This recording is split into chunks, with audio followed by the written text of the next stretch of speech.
Ali tadi soalnya masih pakai soal kabupaten ya? Iya, itu Ibu nyari-nyari buku itu kemana-mana nggak ketemu, Li. Pakai buku kuak 10 aja, Li. Nyelip di mana gitu, Bu Guru bingung deh.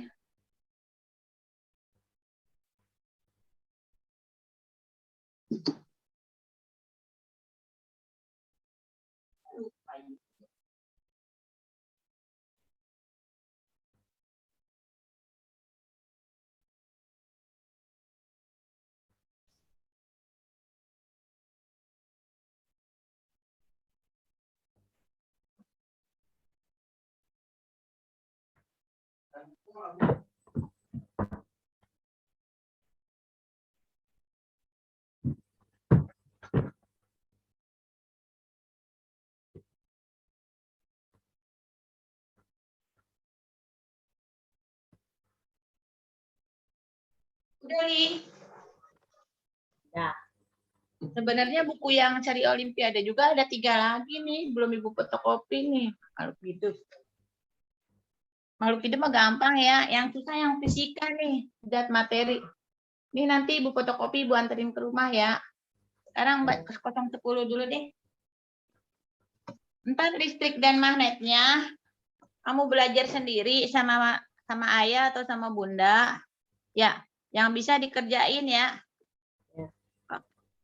Iya. Maaf ya Bu Guru tadi bangunnya kesiangan. Bu Guru, itu 010 bukan? Sama, aku juga begitu. Tapi kamu dikasih apa? Di penguat ya? Kasih penjilid warna hitam, iya kan? Ini kembali. Hah? Kembali ke alam ya? Iya.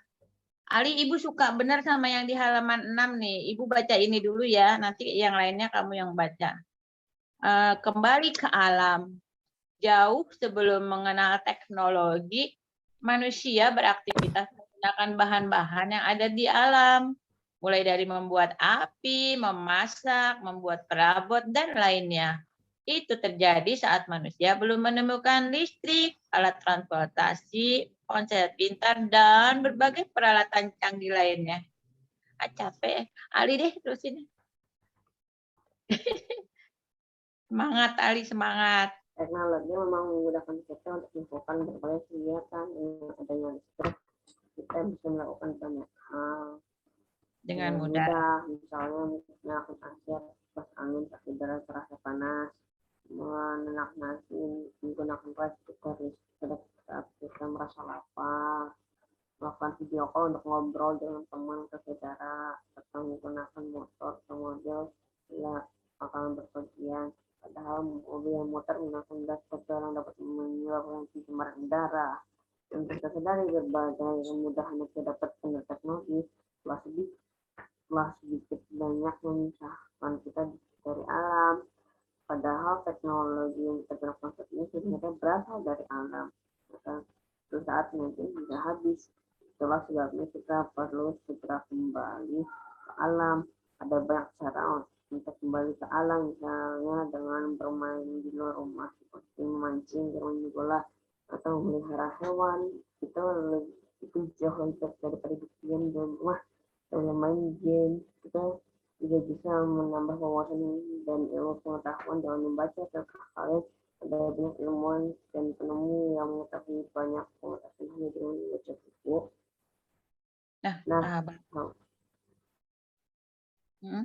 Nah, sahabat kuat juga bisa mengelola ilmu dan penemu itu loh. Mulailah dengan membaca buku untuk menambah wawasan ilmu, pengetahuan dan sains serta kelak kalian bisa nanti bisa membuat temuan baru dengan oleh teknologi.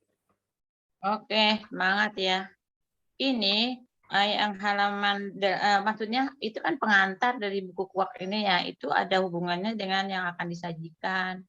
Di sini kita di halaman 8 nih kita mau melihat mendeskripsikan cara penetasan telur unggas oleh manusia.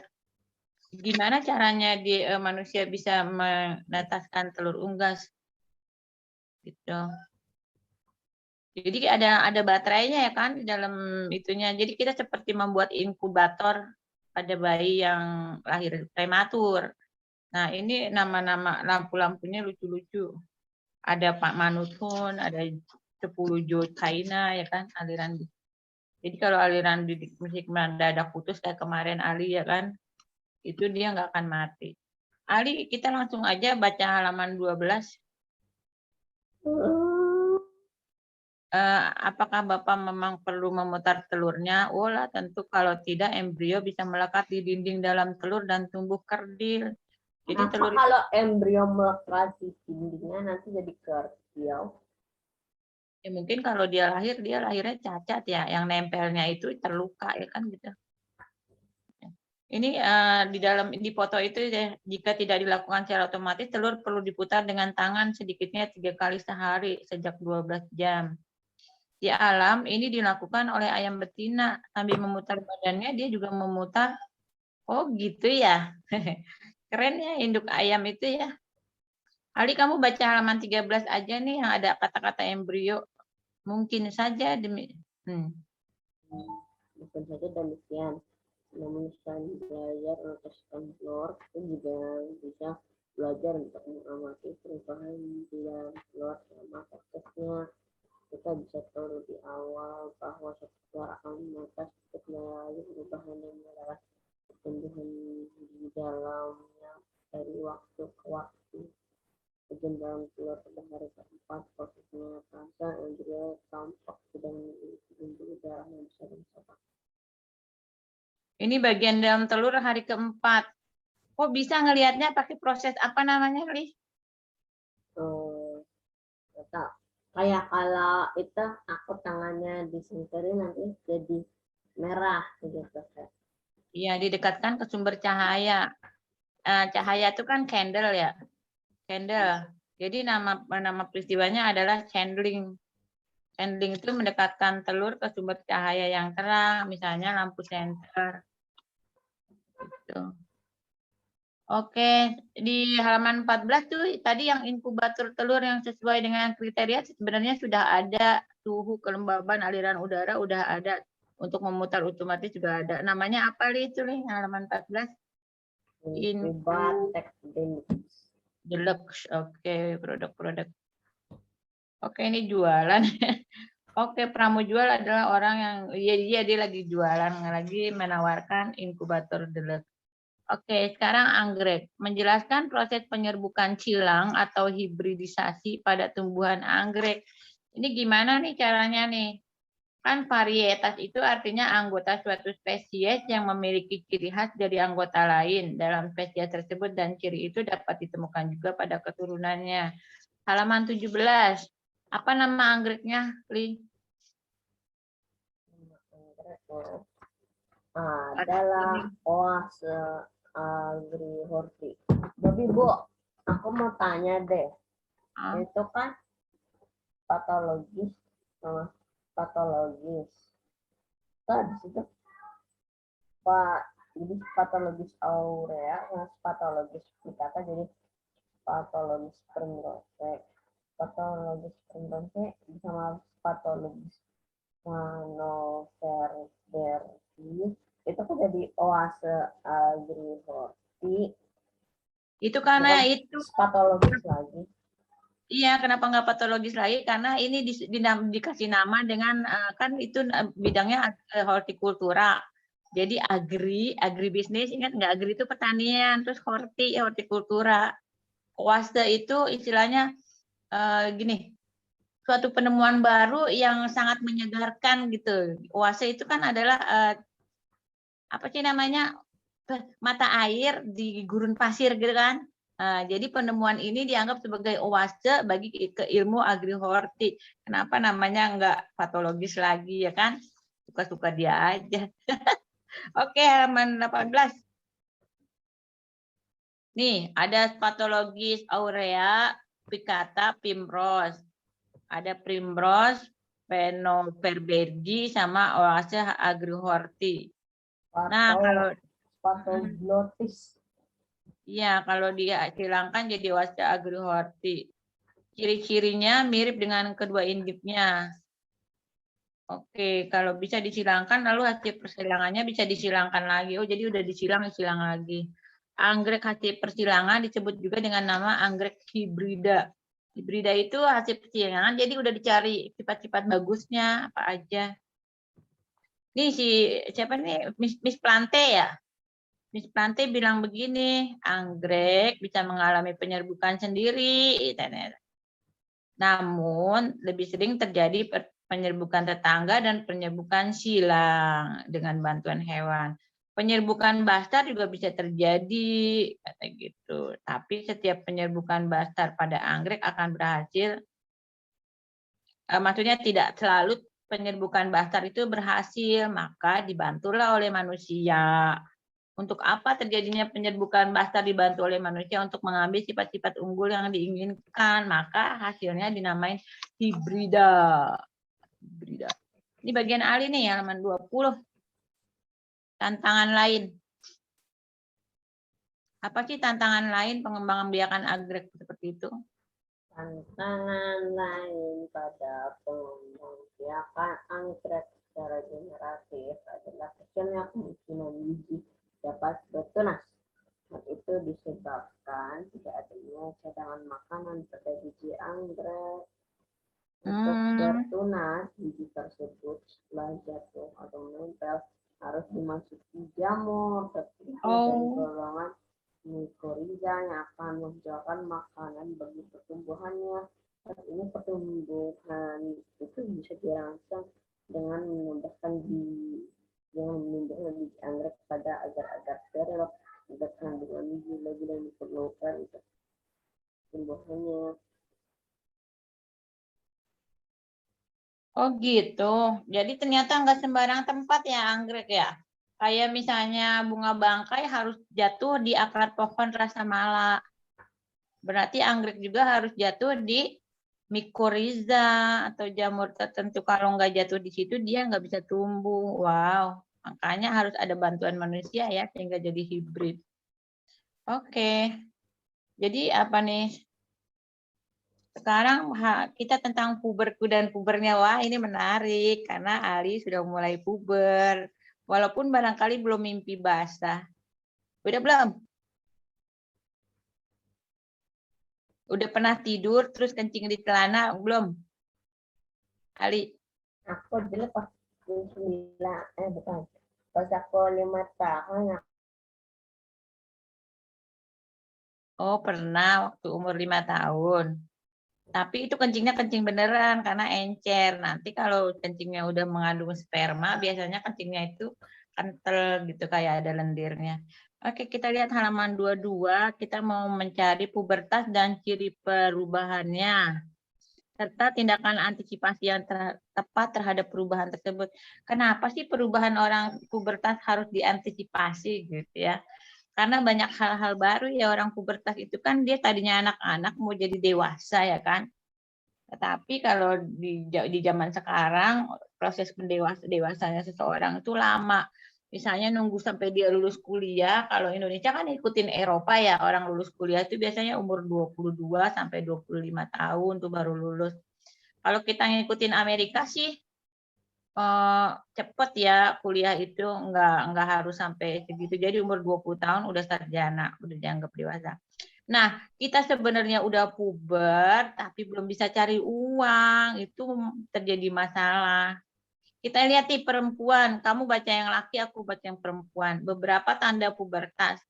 Wajah berminyak, suara meninggi atau melengking, rambut halus, mulai tumbuh di ketiak. Berkeringat lebih banyak, payudara mulai membesar, pinggul membesar, rambut tumbuh di sekitar kemaluan dan mengalami menstruasi. Coba. Wajah berminyak, suara lebih berat dan jakun mulai terlihat. Rambut halus mulai tumbuh di ketiak, keringat lebih banyak, badan membidang, kemaluan mulai memanjang, buah zakar membesar, mulai tumbuh di pangkal kemaluan. Kamu udah berminyak belum wajahnya? Belum ya?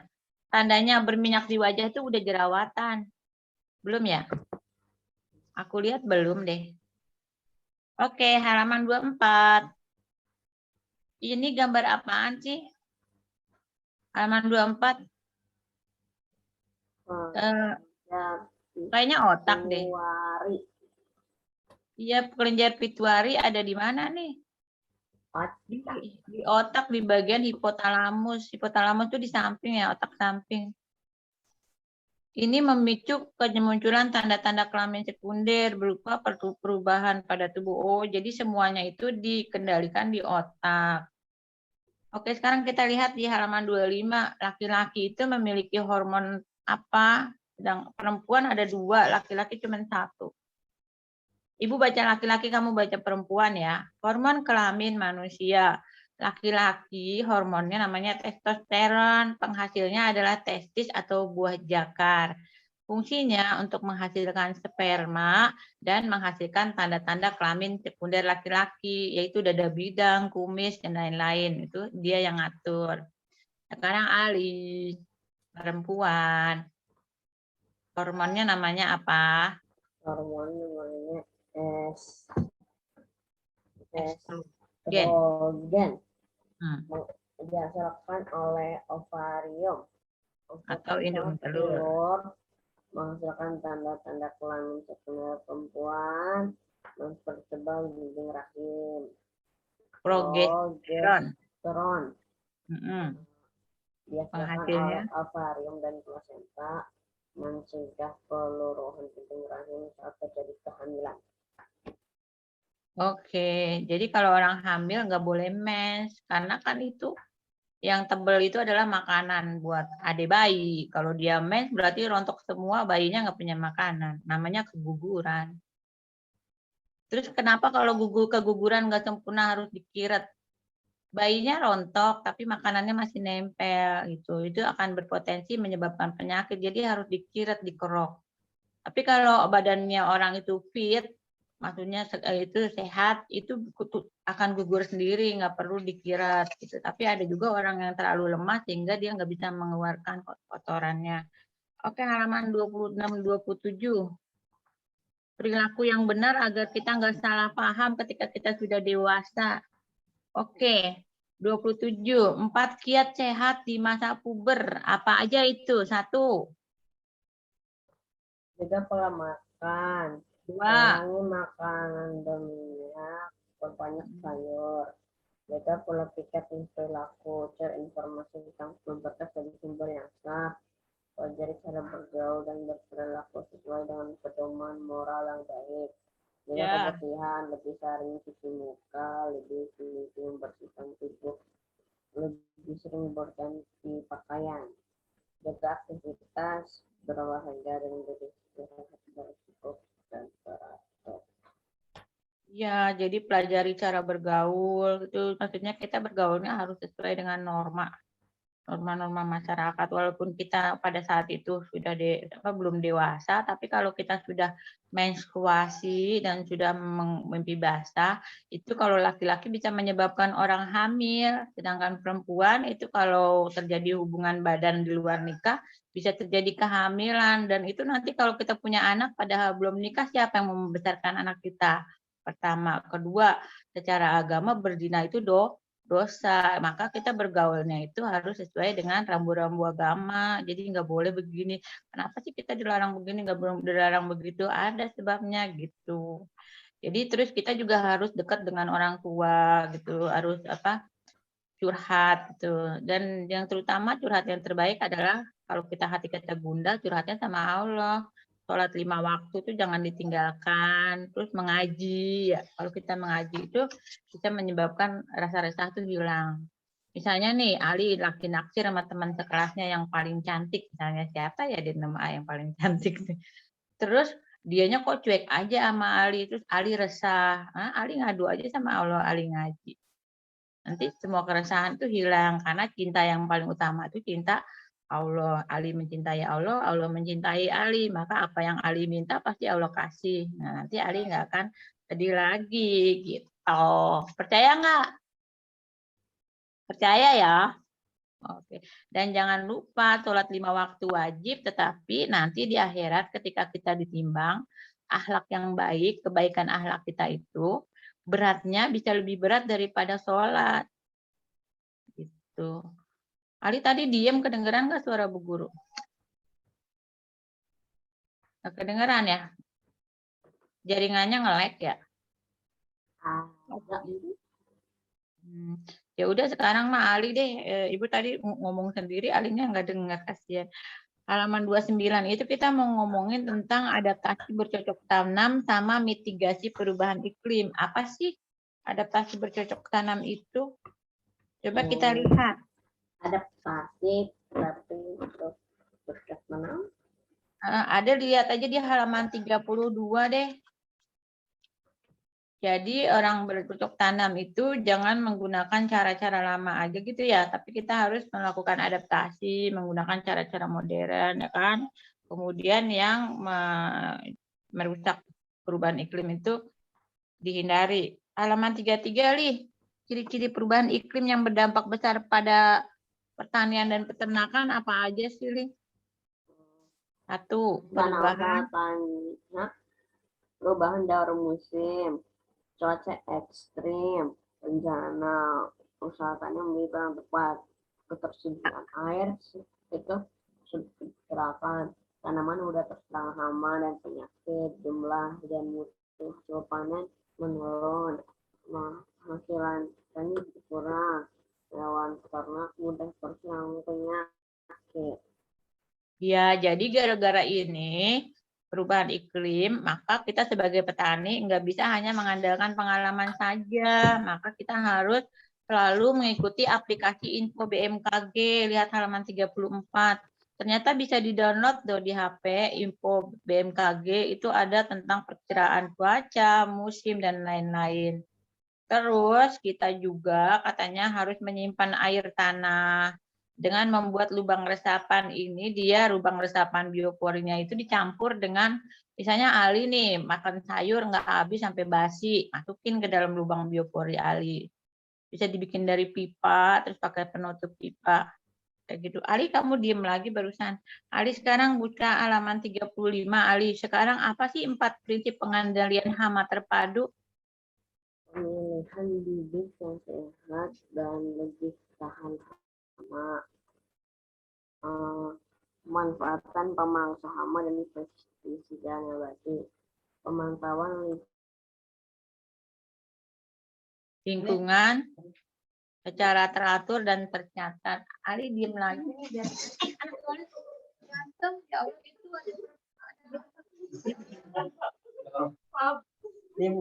ada iya, kamu orang Palembang. Tadi beli ya, beli pempek. Ali masih hang. Makasih ya sayang. Kan dimakan bareng-bareng. Makasih sayang. Namanya ibu belum tahu. Oke. Jadi Ali gitu ya. Jadi petani sebagai juru pengendali hama setempat. Makasih Ali. Li, sekarang IPA, Li. Mendarat lagi di Mars. Terbang pertama dari Mars. Wah, keren banget nih. Li, ini kayak mobil mainan ya, Li ya. Lihat halaman 37 deh. Yang itu loh, Li. Yang mobil bisa berubah menjadi robot. Film apa ya, Li? Ibu suka nonton film itu, seru banget. Transformer. Iya, itu orang-orang dari luar angkasa. Ributnya di bumi ya kan. Ada yang jahat, ada yang baik ya. Ternyata ini adalah bentuk dari apa? Penjelajah Perseverance wahana. Wow, harganya 2,7 miliar, Ri. Dia mendarat di Mars baru, Ri, tahun 2021 tanggal 28 Februari. Enggak, tanggal 18. Oke, ketika tulisan ini dibuat, dunia tengah heboh. Oh. Tamat. Ri, udah tamat, Di. Proses pendaratan Perseverance di Mars. Ceritain, Li, halaman 38. Mula-mula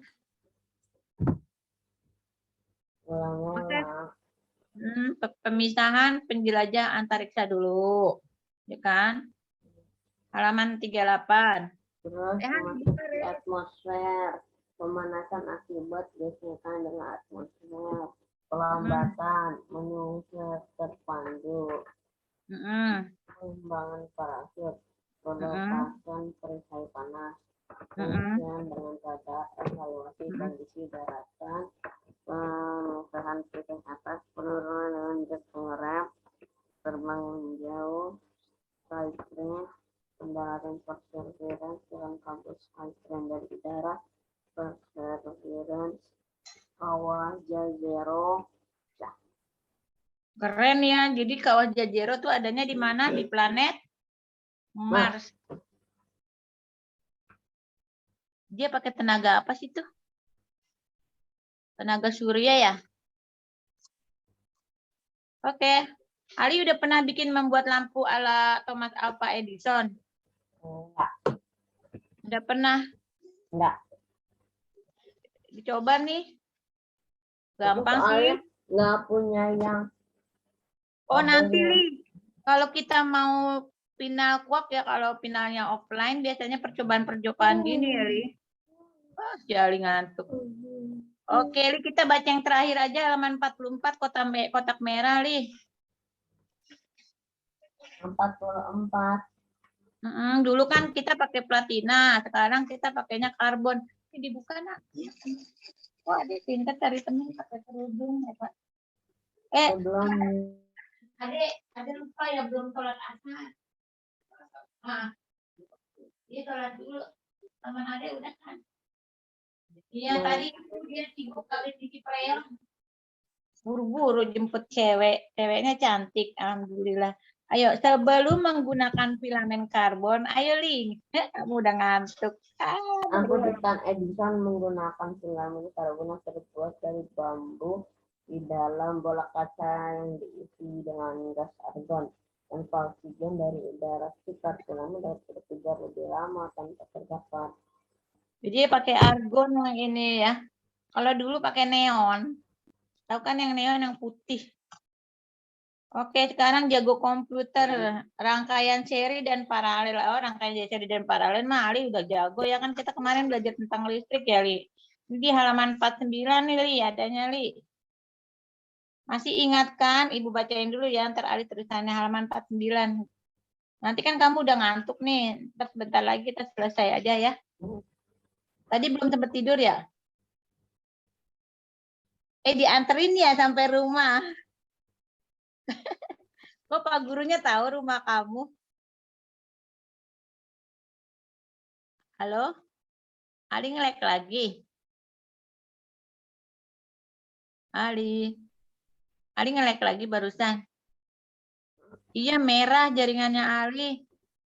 Ya udah, halaman 49 itu rangkaian seri kayak gitu, rangkaian paralel kayak gini. Udah gampang lah rangkaian. Nah, sekarang rangkaian campuran halaman 51, lihat Li. Kemarin kita habis belajar tentang listrik, ini udah kecil. Kita kemarin belajar udah hebat banget. Udah tahu arah arus listrik, tahu arah elektron ya kan? Ya. Wow. Ini puisi gravitasi, emang gravitasi ada puisinya. Oke, lintasan Voyager Uranus halaman 51. Iya, semua planet-planet melintas melewati karena adanya apa? Gravitasi matahari ya kan? Waduh, menuju Jupiter, menuju Saturnus. Oh, Voyager 2. Ali mencari mantri suntik itu tentang apaan nih? Cara kerja inseminasi buatan pada perkembangbiakan hewan. Oh, hewan juga bisa disuntikin spermanya, Li. Nih lihat Li, halaman 63 kasih tahu Bu Guru dong pelaksanaan inseminasi buatan bagaimana? Ali suaranya belum di-mute. Suara. Belum di-unmute ya. Ya udah halaman 63 unmute. Pelaksanaan inseminasi buatan. Diambil sperma dari hewan Hewan jantan. Terus? Lalu habis itu disuntikkan ke rahim. Iya, terus? Udah, jadi pakai alat suntik khusus ya. Kalau di manusia namanya bayi tabung. Bayi tabung. Tapi kalau bayi tabung itu sperma sama sel telur diketemuin dulu di tabung reaksi di laboratorium. Nanti kalau udah kelihatan dia berbiak, baru dimasukin ke dalam rahim wanitanya. Dicari rahim wanita yang bisa. Kadang-kadang orang yang pakai bayi tabung itu, misalnya wanitanya itu rahimnya nggak bisa, misalnya alergi gitu, terlalu asam atau apa, jadi dicari ibu buatan. Tapi kalau bisa di ibunya sendiri itu lebih baik. Tuh. Nih, sekarang halaman 64. Apa sih keuntungan inseminasi buatan? Ada 5.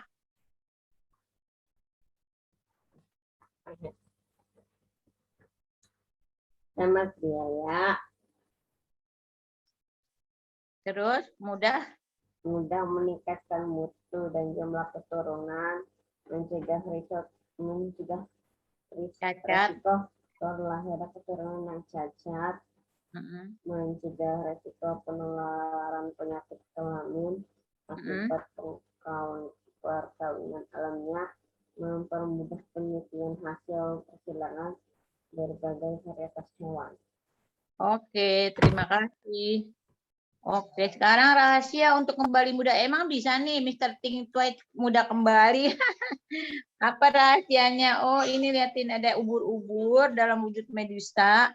Hanya seukuran kuku manusia dewasa bisa menjalani daya hidup yang sama dengan ubur-ubur pada umumnya. Namun mereka memiliki keunikan ketika beradaptasi dengan lingkungan yang tidak menguntungkan. Oh, dia bisa itu menjadi polip ya. Planula, rafasi, nanti polip bertunas, berkuncup. Wow, jadi kita bisa mudah kembali daur hidup Turritopsis.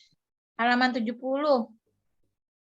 Medisanya bisa menyusut, berubah menjadi kista. Nanti Pak kalau lingkungannya menguntungkan baru dia jadi ubur-ubur lagi.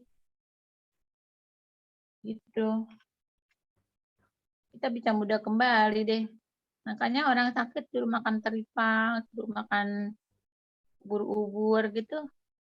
Dia mengandung zat tumbuh yang banyak. Ini siapa sih Bapak genetika modern namanya Ali, halaman 73.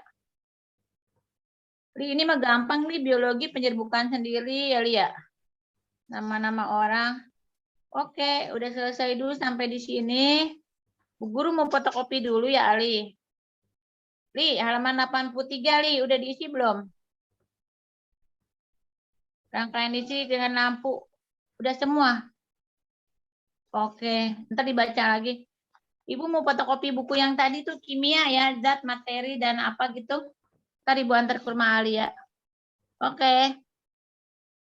Iya, sebelum tutup, soalnya jam 7 malam tutup. Oke, Ali, jangan lupa berdoa. Jangan lupa minta maaf sama ayah, sama bunda. Karena doa orang tua itu adalah di atas segala-galanya. Jangan berbuat salah, bantu mereka sebanyak mungkin yang Ali bisa. Tapi Ali jangan lupa istirahat, berdoa kepada Allah. Hari Senin loh. Ya, emang besok mau belajar lagi nggak Minggu? Kalau mau nelpon Bu Guru kayak tadi ya. Oke, sip. Tapi kamu nelpon dulu baru masuk Zoom. Jangan sampai kamu sia-sia. Terima kasih Ali. Bye-bye. Semoga semangatmu mendapatkan tambahan kecerdasan dari Allah. Mendapatkan tambahan keridoan dari Allah. Bisa mewakili apa sih? MP, mewakili Jakarta Selatan, mewakili DKI Jakarta, bertarung sampai tingkat nasional. Dadah, salam. Assalamualaikum warahmatullahi wabarakatuh.